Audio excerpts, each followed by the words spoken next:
Hi, this is Joseph Phillips. This presentation we're going to look at risk management planning. Risk management planning is an important process that will direct how you do risk identification, risk analysis, risk response, and also risk monitoring and control. But first, let's start with the concept of risk. Risk is not always bad. When we think about risk, a lot of times we think of the negative impact of risk. But really we want to think about risk and reward. So an example of risk and reward, let's say that you have a project that you've identified a risk that, if it happens, will cost your project $25,000. And there is a 60% chance that that risk is going to happen. Now, you also know you could spend $10,000 and that risk will completely go away. So, risk and reward is, are you willing to allow the risk to exist? There's only a 60% chance it will happen. Or will you spend the $10,000 to make the risk go away? So if you don't spend the $10,000 and you are basically gambling on the probability of the risk event and it doesn't happen, then you've actually saved the $10,000 for your project. Now if the risk does happen, then you're penalized because now you have an impact of $25,000. So that's the concept of risk and reward. Probably a more pedestrian example of risk and reward is, can you invest in the stock market? So we invest $25,000 in stocks that are from startup companies where there's a lot more risk but a lot more return, or we invest that money in a stock that has been around for a long time where the odds of failure are smaller but the rewards are also smaller. Now, two types of risk. You have business risk and pure risk. What I've been talking about are all business risk, where you can make money and you can lose money. So a business risk is what most IT projects and consulting type projects deal with.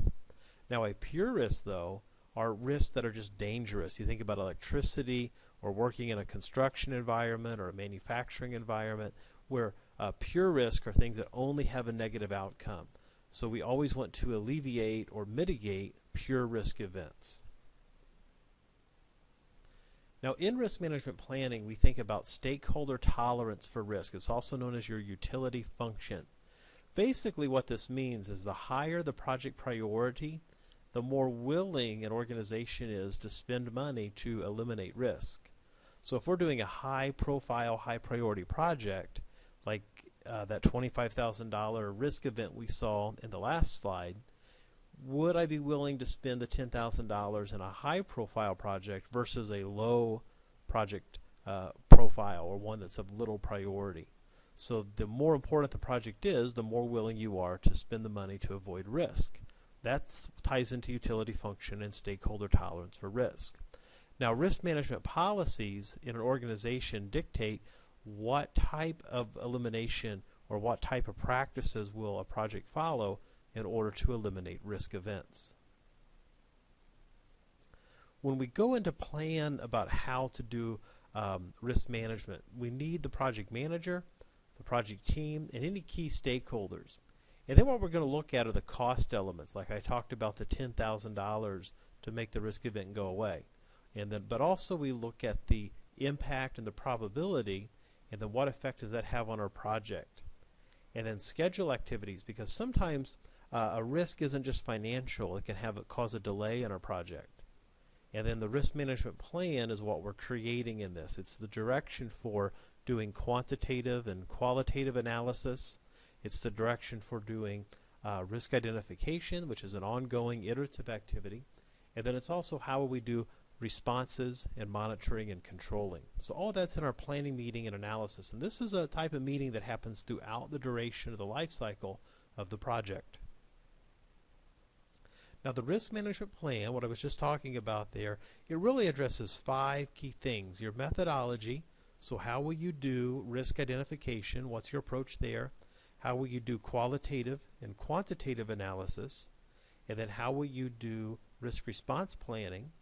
And then finally, how will you do an ongoing monitoring and controlling? This plan also identifies roles and responsibilities. Now the roles here are really the risk owners, and the responsibilities are the responses and the ongoing identification of risk events. Now the budgeting describes the contingency reserve. It's the amount of funds set aside just for risk events. And then the timing, when are these risks happening throughout the project? Is there an equal distribution of risk events? And then risk categories, what are the different chunks of risk, where you can create a risk breakdown structure that shows when risks are going to happen in the project. So for example, in IT, you may have 4 categories of risk events. You may have hardware risk, software risk, network risk, and then database risk. So those are just a quick example of risk categories.